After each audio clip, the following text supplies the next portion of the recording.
Welcome to Perspectives of Change. Today, the 23rd of June, we bring you a very special guest with a very different topic once again. But before I get to that, I'm Sarika, the Perspectives of Change show host. Yeah. And you know me to be a lean change hacker, change agent, and the host of your show today. A bit of introduction about our show itself, and I like to explicitly say this because sometimes as change agents, we forget that our perspective is just one of the perspectives. And this show, Perspectives of Change, is dedicated to exploring how to nudge change forward by understanding and valuing the diverse perspectives that we have across today. With that, I am going to welcome Diana Russo. Welcome, Diana. Yes, thank you very much for having me. I'm excited. I am so glad you had the time today and really have been looking forward to having you on our show. So a very warm welcome to you. Thank you, thank you. So I'm going to start with a short introduction to you, Diana. And I'm not sure if I will do justice to your introduction, but I'd love for you to add if I miss anything important. And yeah, I'll give it a start and then you tell me. Sure. So I've understood Diana to be a HR and organizational innovator. I like the fact that she says, you know, there's no such thing as one best recipe for organizational agility, but with years of being in the trenches and discovering, I would say, ingredients herself by working in the kitchens of a number of organizations in the past many years, she has developed the framework and she calls that the 12 ingredients of agile, or as she would put it, pizza organizations. And we'll dive into the nitty-gritties of either words. And I think she has a story there and I really want to hear that from her. And like she rightly says, all these ingredients are interconnected. And each organization, based on their context, their culture, and the courage to, you know, mix these ingredients together, create their own recipe and find their own ways. And if I remember correctly, what Diana generally strongly believes in is that it's time for HR to embrace agile and take a step forward and help organizations to understand the impact of this fast-paced changing environment that we have today and lead the transition to a future-proof organization using fresh and agile ways of working. I'd love for you to add more, Diana. I'm sure you can add something more. Well, I really love your introduction. I think I'm really going to re-listen to it and then like, wow, this is very good how you did that in a very brief and accurate way. And the thing that I would like to add, just, you know, that people don't get a wrong opinion of me, is that I do spend a lot of time in the kitchen of organizations, but personally, I cannot even cook. And that's because, and this is also the link to the metaphor of the pizza organization, I'm married to a Sicilian guy and he cooks like so very well and we are together like for 30 years. There's no way that I can beat his cooking in the kitchen. So, but it did inspire me for the whole pizza organization metaphor. And so yeah, that's maybe important to know about me. And yes, my background is HR, and I am now as an advisor or HR and organizational innovator since 12 and a half years. So before that, I was working for a corporate organization in the role of HR. So this is where I took the experience from HR and from organizational development and realized that the world was changing very fast and that there was a lot of work to do. And so this is when I started my own company. And so in the past 12 and a half years, I spent indeed in the kitchen of various companies and developed this framework. I love that analogy of, you know, being in the kitchen. And yeah, thank you for sharing that story because I've talked to you about it. I've heard it and I was like, oh, everybody should know about this story. So it's really nice. Yeah, maybe to add to the lessons, and if we still use the metaphor of the pizza organization, there were like 5 important lessons that I learned watching my husband preparing everything for the pizza and then looking into organizational development. And one of the lessons is like, you fail, you learn.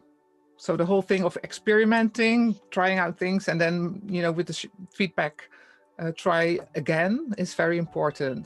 The whole that you need all 12 ingredients and you can't just leave one out is a very important lesson. I mean, did you try to make pizza without the flour? I mean, that's impossible, right? Indeed. And the other one is that the oven needs to be on the right temperature. So the other day I had a team that said to me like, yeah, well, 4 or 5 years ago, we were trying to develop towards a more agile organization and it failed. And now we are again trying, and now it seems to be the right momentum. And now there seems to be a good window of opportunity. So sometimes the oven is not warm enough. And then the other one that is very important is that there is, as you also mentioned, not one best recipe. And that means that depending, what you said, on the culture, on the company phase, on the context, and on indeed the courage of the organization, you need to find the right starting point. You don't need to do all 12 at the same time. And then you will see, like when you are kneading the dough from the pizza, you will feel that there are like the air clots in it. So you sometimes need to knead them out, right? And smooth the dough. Well, this is the same with organizational development towards more agility. That's, you work on one ingredient, and then because they're interconnected, the next one will start to show clots and bottleneck. And then you focus on that. So you always keep in mind that it's an interconnected system. Indeed. Yeah. So, and what I did in the past years with this system is, what I said, helping organizations to prepare for the future, and I do see that HR can play an important role in that. So basically, what the title of today was also about, the road to agile is agile, and the second part was, and that is it HR who can take a step forward and take the lead in the transition? Yeah, and that's a very interesting, and I would say even an inspiring topic to put out today to people out there and say, so who's daring to take the lead, right? Is it going to be your OD person, or is it going to be your agile coach or your scrum master? Or then is HR really brave enough to step out there and make this transition happen to this future-proof organization that we are really wanting it to become soon? Yeah, and maybe it's good to just very, very briefly tell a little bit more about the 12 ingredients, so people understand why I propose that HR will take a step forward. And my background is also culture, leadership, and HR. This whole framework developed because of my experience with those topics in change management, and that I saw this changing world around us. And so basically the framework has 4 agility themes. And I put them in 3 different swimming lanes, but horizontal. And there is no specific order. I want to stress that there is not. I numbered them 1 by 12, but it doesn't mean you have to start with 1. So the bottom of this framework is about leadership and about culture. So it's a firm base. It's about the one ingredient. It's about trust from leadership. The other one is about personal drivers and putting the employee in the center, the human-centric approach. And the third one at the bottom is about inclusion and diversity. So these are very, let's say, large themes. It's about culture, it's about your values, it's about your beliefs. It's not very easy to change them.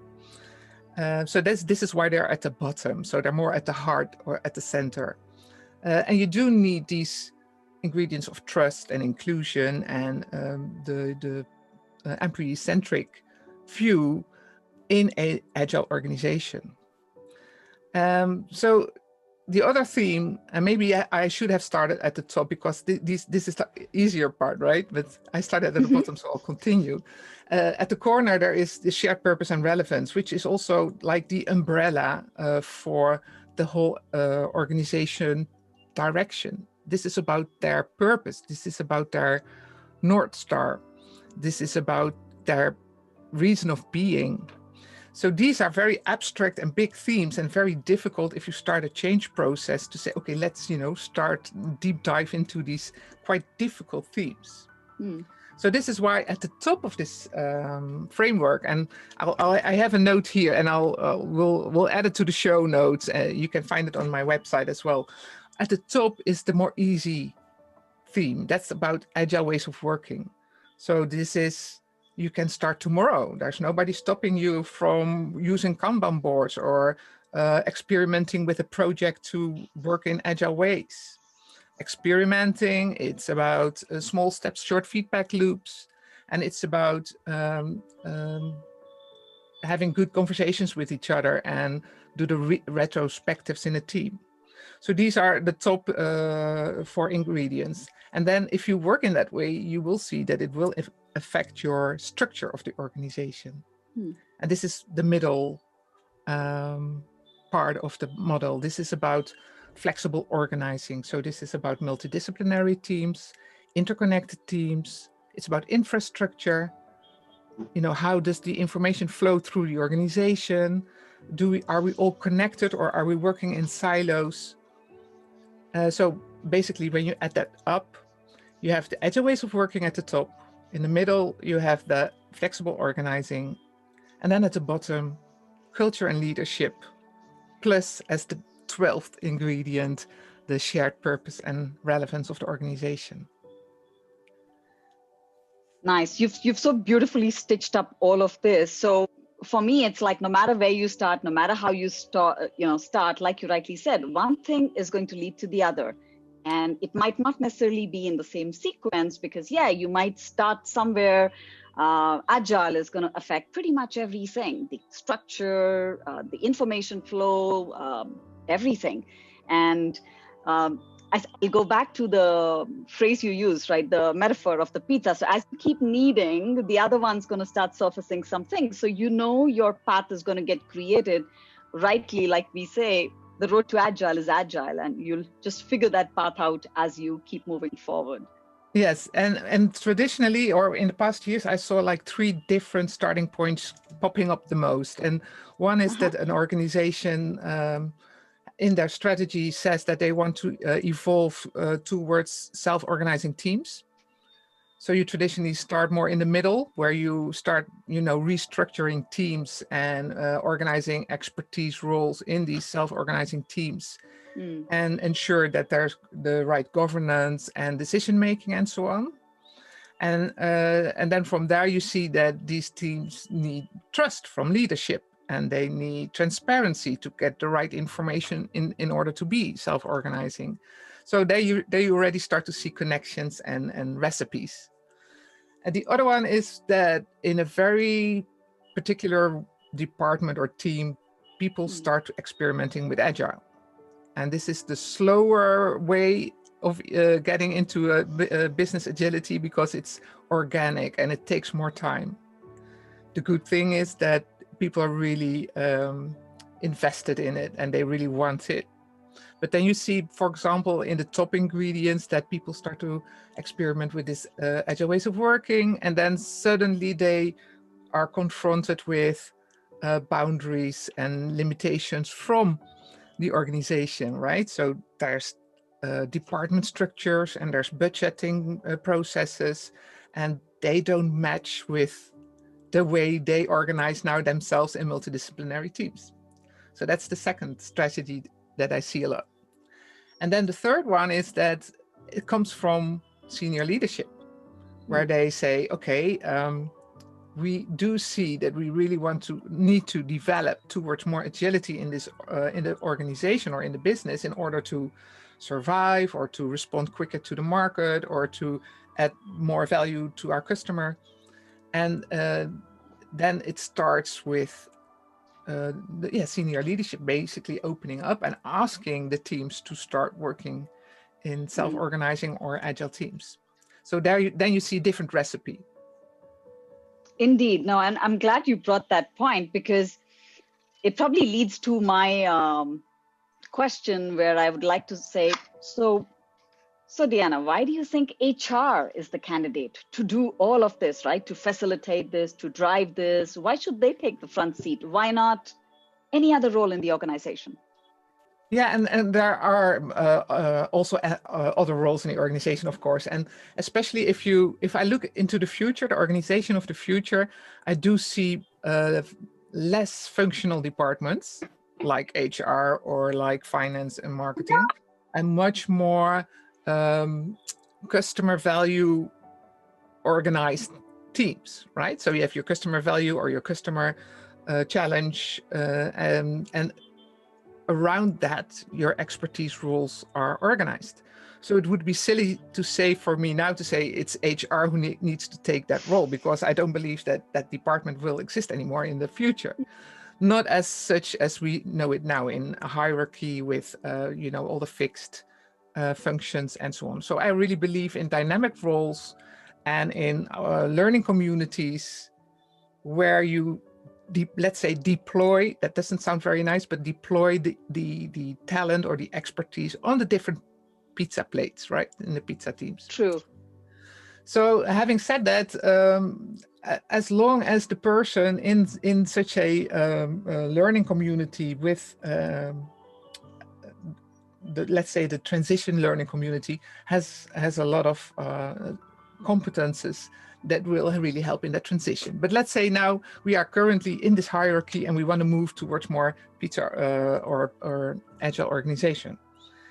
So why HR? Well, first of all, I think you need to recognize that there are different strategies. So we have this organic strategy of development, transition. We have the step-by-step approach, the business unit by business unit. And we have the big bang, the one that we say, okay, let's go from cold turkey from A to B, and that's a big one, right?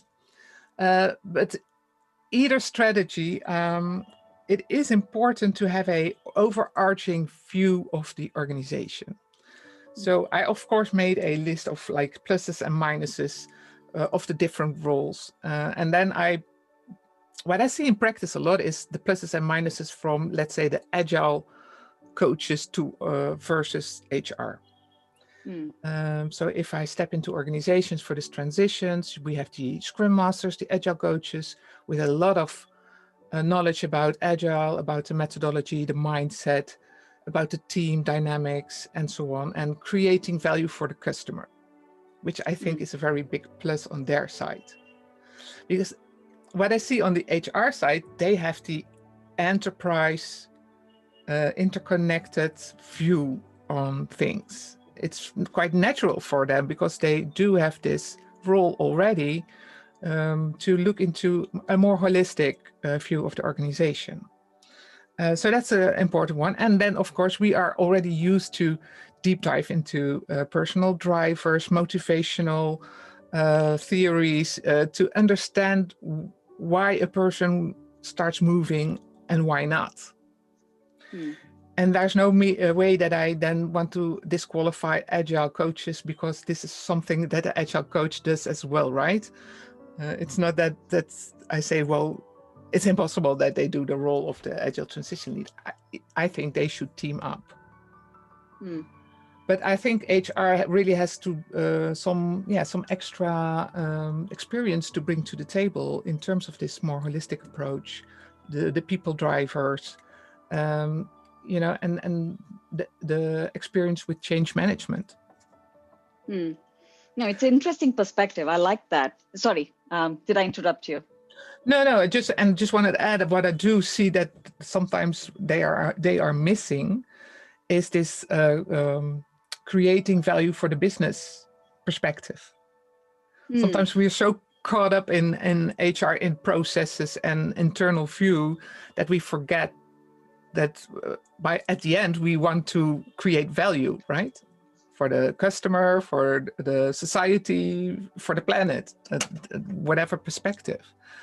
And I think agile people who are trained in agile, let's say the scrum, the agile coaches, they are so it's in their system, right, to think all the time, what's the value we create for our customer. And I think they can learn from each other in that perspective. Indeed, indeed, I would agree on that.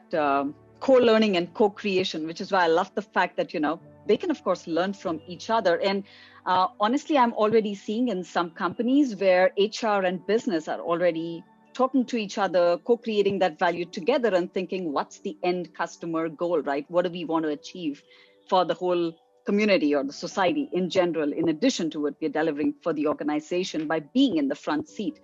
So here's the question then, Diana, why do we not see so much of this happening already today? What's stopping us from doing that?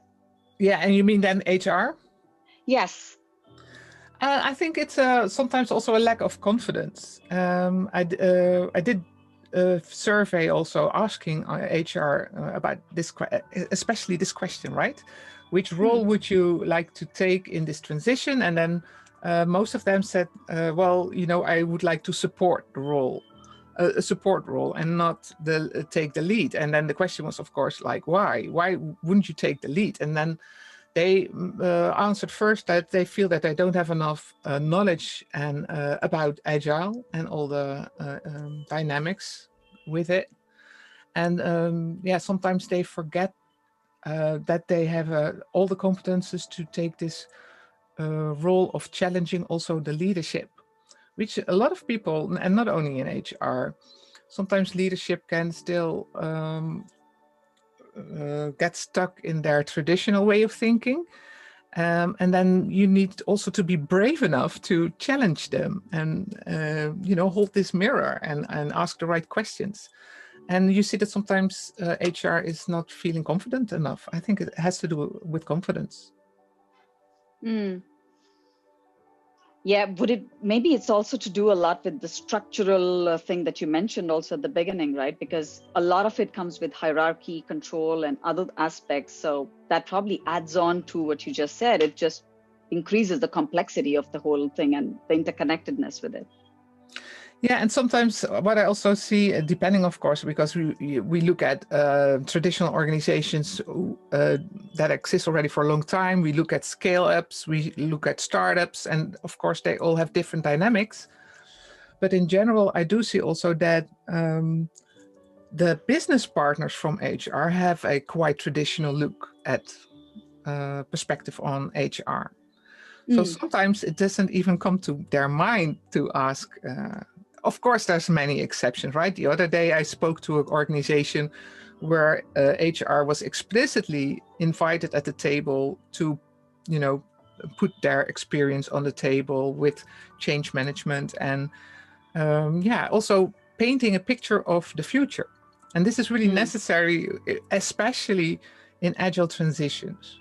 So in agile transitions, the road to agile is agile, meaning that we don't have a blueprint, meaning that we do not know exactly the steps in between. So this end, this vision of the future, the state of awesome, can you paint a picture of the world of work where we want to develop towards, is very, very important, because this is your station. I always call it a train station we want to move towards. And we don't know yet which tracks we're going to use. We don't know yet the route exactly. So it's quite scary to paint a picture of the future. And then it's not that you're predicting the future. You are painting a picture of the future. And this also takes some courage. A lot of people feel uncomfortable doing that.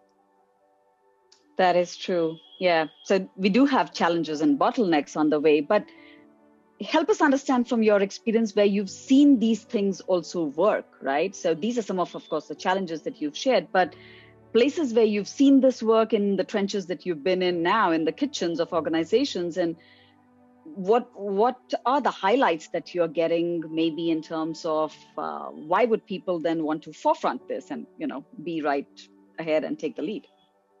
Yeah, I think I hear you ask a few questions. So example of organization where this works well, um, and this, you have to define what is successful, right?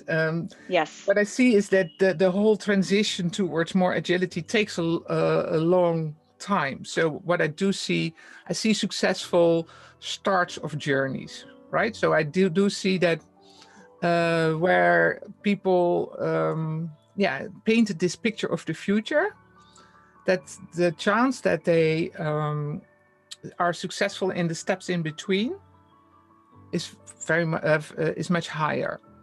Mm. So, and that's always in a multidisciplinary team. So it's never only HR. So it's never only the agile teams. It's always a combination of, for example, an organizational development expert, an HR person, and agile teams.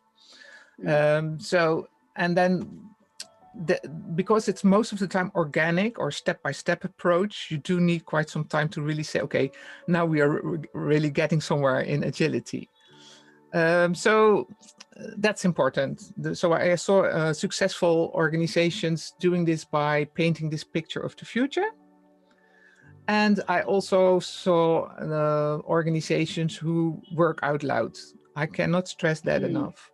That's a good idea anyways in this fast changing organization, that we really use the virtual tools or the actual walls in the organization to put our plans, to our scrum boards, our OKRs, whatever we need to visualize things, because that is then like a catalyst for cooperation, for co-creation, for putting the pieces of the puzzle together.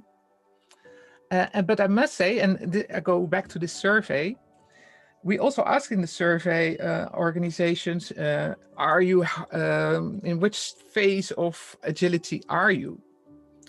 So if I remember correctly, it was like 45% say that they're still quite traditional and hierarchical organized, and that maybe 6% is calling themselves agile, which means flat, as interconnected, transparent, and so on. And then we did quite some work with them, and not only with the companies I work with, but this was in the Netherlands, by the way. And so then the second time, 2 years later, we did the same survey, and then we saw that it was still only 6% who called themselves agile. Interesting. But we did see that the starting phase one, the 45%, they really moved towards like a middle group, where there is a hybrid or a combination of traditional and agile organization. So you see, this basically what I want to say is that to really become fully agile, that really takes a long time. But that doesn't mean, so how can you be successful means working in small steps, working in multidisciplinary teams, having this vision of the future, and work out loud. Yeah, I like the way you put it, and essentially moving the needle from where you are to a little more forward. We don't know what that forward is going to end up being, but as long as we believe it's going to move in the right direction, I think it's important that the needle moves.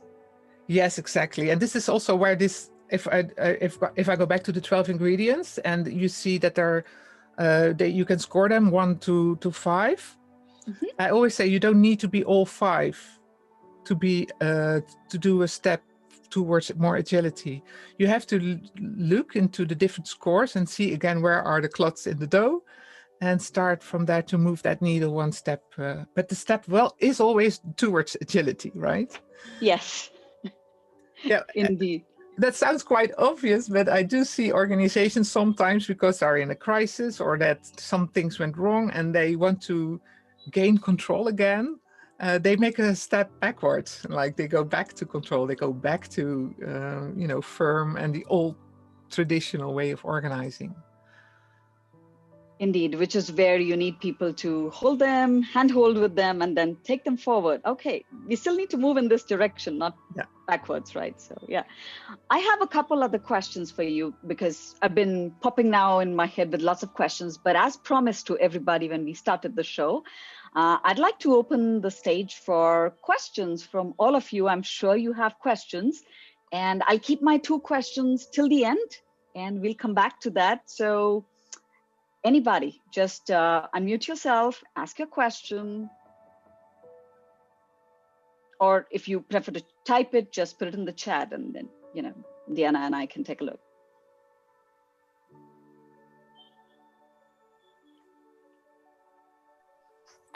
I can ask a question. In your work in the traditional HR, you say that people in the companies, they don't give the proper relevance to HR. They even don't get invited to the leadership meetings and the important meetings. So how can we change this? How can we make HR part of the process, not just responsible for all the administrative things like the salaries and holidays, but with a straightforward mindset of hiring the right people for the right position with the right culture? So how can we change that? Because I've worked in traditional companies and it's very, very hard to change the mindset. At the moment, I'm working at a startup and it's completely different. So if I was in the traditional company, how could I start to make change happen?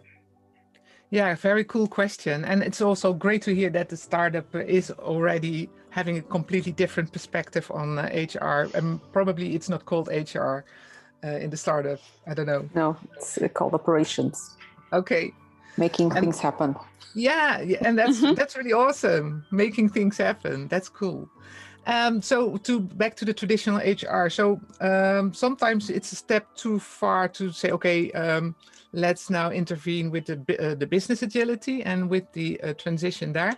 But within HR, we can also start working, do the transition, like do a mini transition and already start to approach the different HR topics with an agile approach. So for example, if we have to design a new or develop a new onboarding system program, or if we have to redesign our performance management system, and then start by practice what you preach, right? So starting from there, working out loud, working in multidisciplinary teams, saying, okay, we're not going to design it from only HR desk, but invite our stakeholders and do the steps like in design thinking or in agile, in scrum sprints. This is what I did with the other company. We had employer branding, for example, on the agenda. And I said, okay, we'll do this in a scrum kind of way. And because we start working in more agile, we're embracing agile ways of working within HR, we automatically started to involve our business partners. And so they got to know and understand that we were working in a different way. And this is because that became more visible, of course, because we had scrum boards and we had our review meetings and so on. People started to understand that, hey, hang on, we can involve HR also in the same way that they are involving us. So I did that a few times and it worked every time. But it takes a lot of time to, by starting with agile ways of working, to make visible to the rest of the organization that we have added value and that we are also working in an agile way. And then slowly you start to get more involved. At the companies, at the companies where you worked and you implemented that strategy, did you have always the reinforcement of the top management, or they were not aligned at all with what you were doing? What was the case? Yeah, I start to smile because I was already almost guessing your question, and it's a valid question because in this example of employer branding, I didn't have that. So I next to the door of the director, I had my Scrum boards because I really wanted her to see what we were doing. But at the end of that whole process, is like the teams were really excited and they were really into Scrum, but we didn't really get her support, and that really is a big obstacle. So and it's something that really slowed down the whole process. At the end, because there were other projects and there were more people starting to embrace it, she finally, started to slowly embrace agile. But it really, so once no. In another organization where basically the request came from senior leadership, it looked like I had a good speed in this whole transition, but they didn't show their example behavior. So we were all trying, we had all the time and they said, yeah, it's important and it's on the agenda, but they didn't show really the good behavior, the same behavior. They were still with closed doors and doing everything in a traditional way. Do as I say, don't do as I do. Exactly. So at the end, you see that you can make some progress, but then you start to slow down as well. So yeah, definitely, if I have an example, I do have an example from an organization where they were really involved as senior leaders, and they really were part of also of the different transition teams. Then you see that you really start to get results. Because you do need them, especially I come back to that, painting the picture of the future. They have a very important role in that future perspective. So as long as you are as senior leader not involved in that, then yeah, you leave teams. An important part of the puzzle you keep to yourself, and it's very difficult for teams to advance. So yeah, very long answer, but the short one is yes, you do need the support from your senior leadership, but it cannot stop you from starting if you don't have it. How can you convince senior leadership to step in? Like your example, what you said, that they are not stepping in, or they are not behaving like everybody is behaving in the agile way? Yeah, a few years ago, I would give you a different answer than today, because the good news is that about 90 or 95% of senior leaders have agility on the agenda. That doesn't mean that they are acting on it, and it doesn't mean that they are, what I said, involved with it, but it's at least on their agenda. So what really helps, and this is, I call it the agile context canvas that I developed. You can convince them by showing them also, what does this mean for business value? What does this mean for our customer? What does this mean for productivity, bottom line, and so on? So what is the value of embracing agile for the business? And most of the time that's helping to convince them.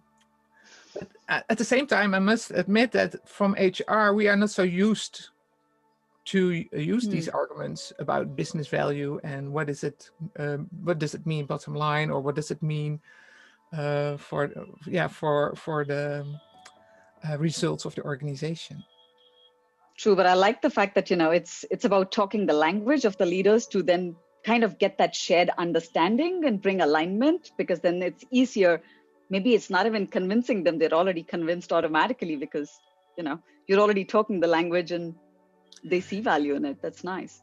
Yeah, and sometimes it's really just also for them to experience it. So yesterday I had a little like kind of inspiration session with a leadership team, and we did a little experiment or a simulation of agile ways of working, just also to make them understand what it means to work in iterations with sprints, and how important their role is as a stakeholder, and so on. And only by doing that little exercise and they understood suddenly, oh, this is how it works with user stories. Oh, this is how it works. And this is why I, as a leader, also need to be involved. So sometimes it can be as small and simple as that. Oh, I fully resonate with that. Yeah, that is super important. The question I get from most HR teams I'm coaching is like, what's in it for me? IT is, or agile is for IT teams, right? Why Yeah. HR? Or, yeah. No, very nice. I have another question come up with you but let me before that confirm. So Katinka, did your question get answered? Are you good? Okay.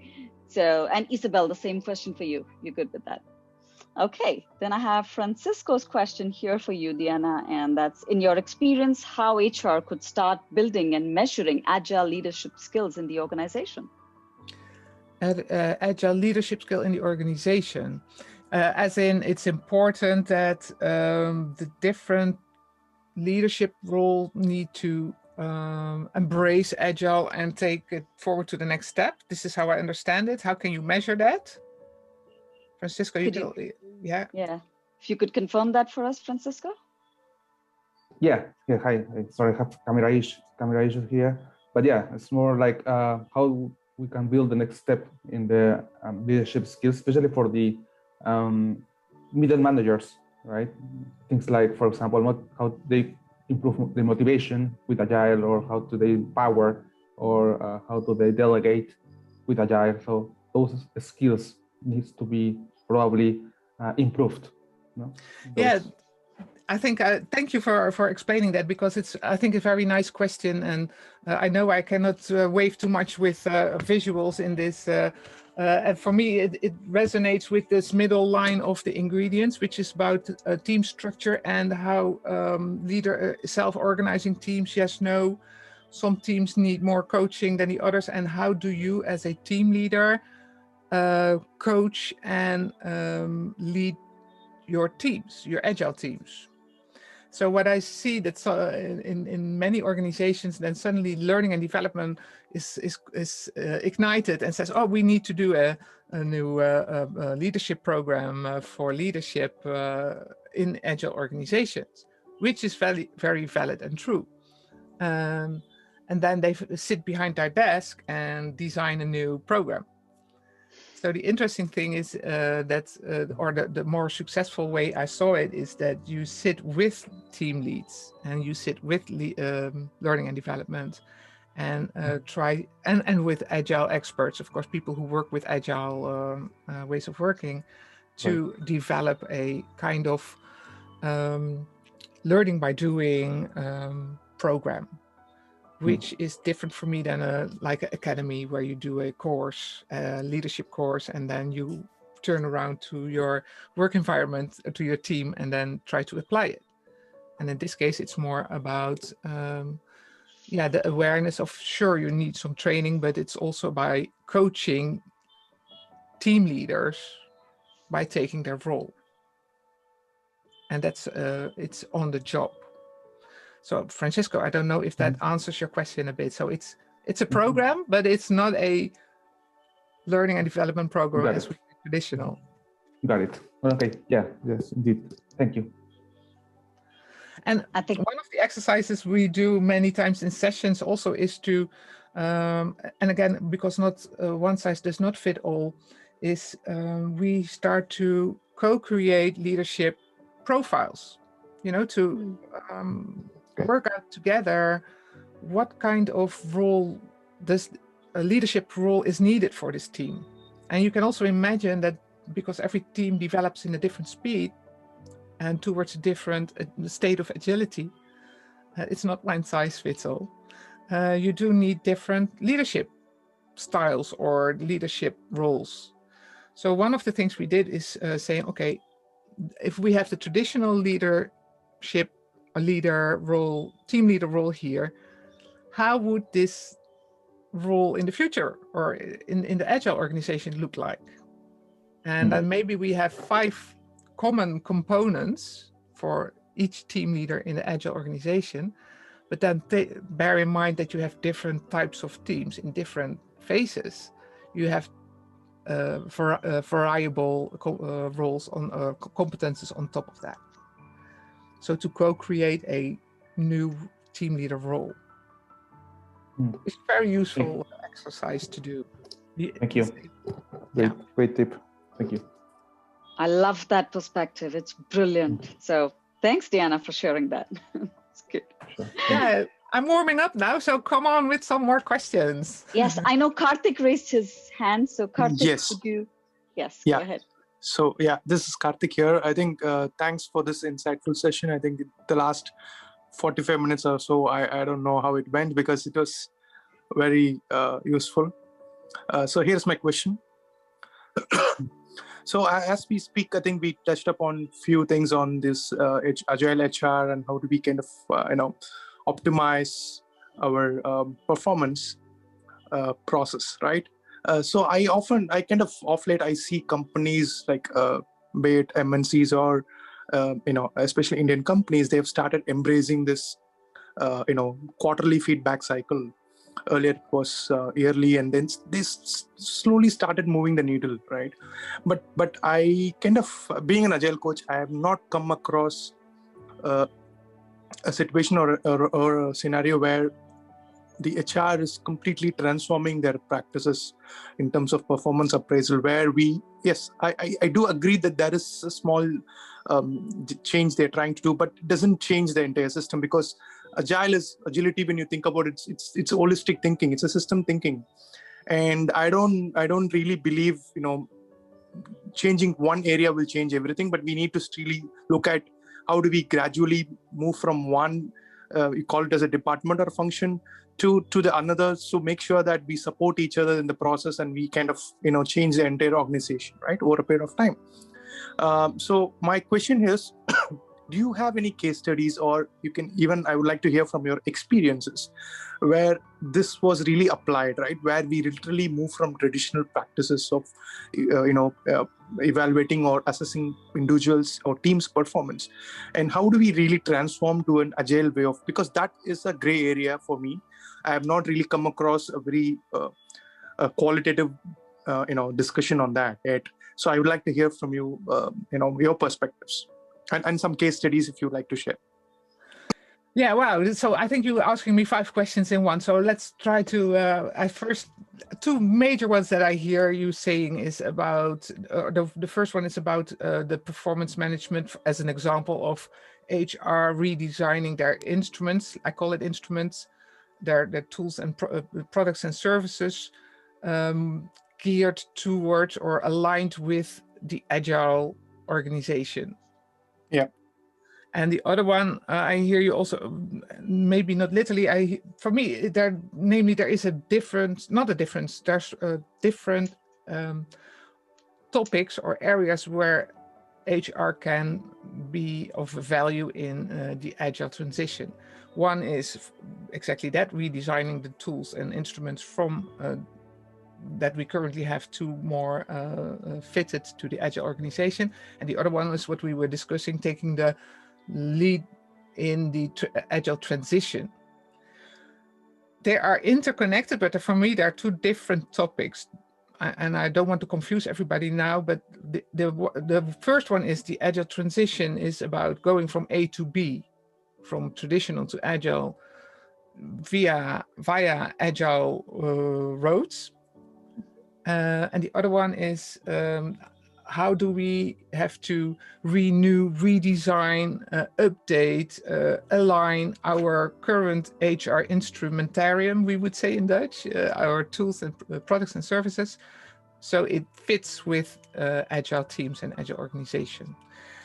So I do see some good examples of agile HR starting to understand that they have to redesign these tools, and they do this through what I call pressure cookers based on design thinking. So again, this is in co-creation with the user and other stakeholders, whether this is performance management or this is learning and development or talent attraction or onboarding and so on.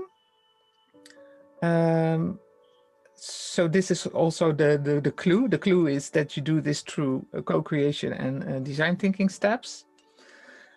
And if you say, do you have good examples of that? Yeah, there is, for example, yeah, I refer now to the Netherlands. There are some organizations really made a lot of progress towards more agility, where it's also important to make a difference between, are they really all IT based or started from Scrum and that agile transition, or are they more like holacracy or the pizza model? We are from non-IT movement towards agility.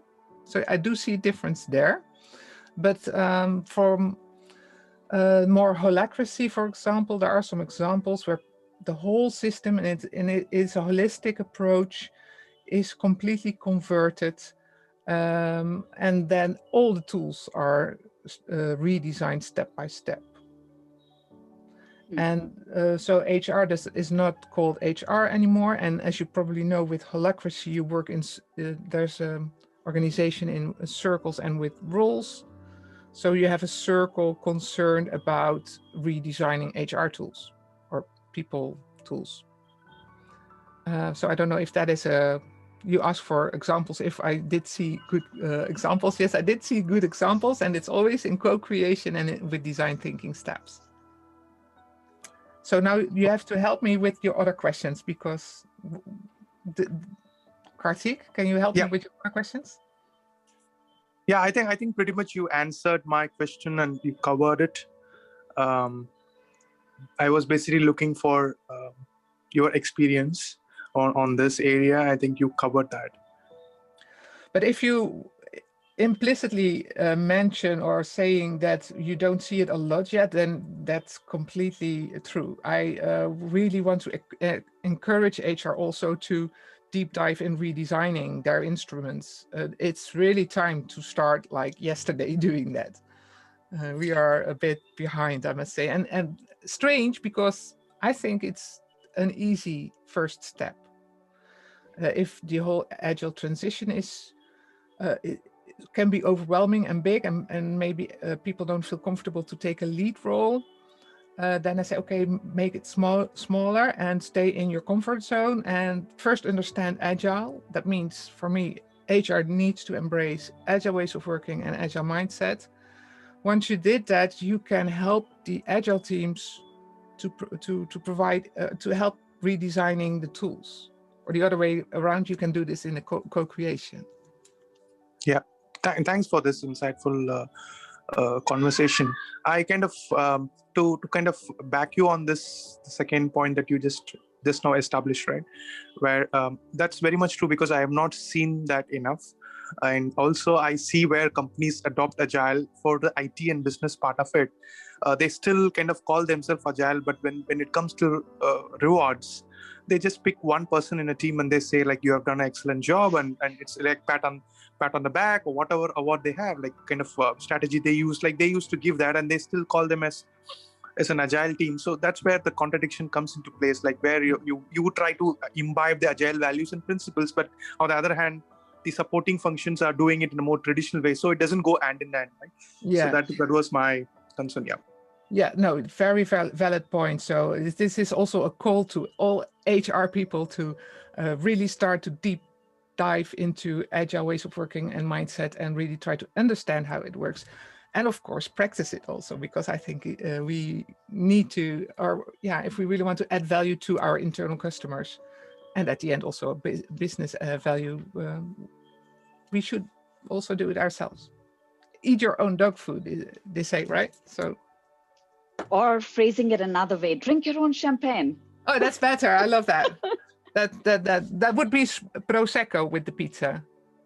Definitely Prosecco. Agreed. No, and I like that call to HR, and I would resonate, right, by saying that it's happening in pockets in different parts of the globe. I think we just need to make sure it kind of springs up a little faster, because it's really the need of the hour. And if that can happen, then why not? Yeah. And maybe if I can add something, sorry, if you got me going right now, try to stop me if I I'll have to in 2 minutes, but go for it. Yeah, I take 1 minute. So you can imagine that HR taking the lead role in the agile transition is not, that is for me, is also like the next step. You first do need to embrace agile, incorporate in your own HR practices. And that means you cannot limit that to HR, because by default, that means co-creation and working in multidisciplinary teams. But that experience will help you to take a step forward. And also, you know, if you really want to support the transition, fine, but also take the courage to lead. Fully agreed. Yeah, thank you for sharing that insight. Very helpful, Diana. Since we are very much time boxed now, so I think I still need you to answer one question of the two that I'd kept for you for the last. Since you're already on a screen now, I think this question's imperative. So in addition to calling this out for HR, what would you like our participants today at this show to maybe something actionable that they could try out? Maybe one key thing, you know, something they could just go back and try out or share with HR if they're not from HR, if they're from IT, and if they're from HR, what could they do?